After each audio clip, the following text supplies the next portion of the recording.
Magandang araw mga katabukenyo. Welcome sa Tabuk City Cellphone Repair Shop Tutorial. Ngayon, ituturo ko kung paano ayusin ang isang Redmi Note 10 na walang power o hindi nag-o-on.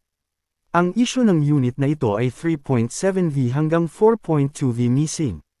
Ibig sabihin, walang tamang supply ng kuryente mula sa battery papunta sa motherboard. Unang hakbang, i-check natin ang motherboard. Kung mapapansin ninyo dito, ipakita ang diagram. Wala ang voltage na kailangan para mag-power on ang phone. Para ma-solve ito, gagamit tayo ng jumper wire. Kailangan ay connect natin ang nawawalang linya mula dito, ipakita ang unang board, papunta sa tamang capacitor section, ipakita ang second close-up board. Pagkatapos ng jumper solution, nagkaroon na ng tamang supply ng 3.7V 4.2V.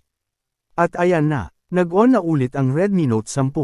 Problema solved. Kaya kung may cellphone repair concern kayo, lalo na kung mahirap ang sira, dalhin nyo lang dito sa Tabuk City Cellphone Repair Shop. Kami po ang bahala.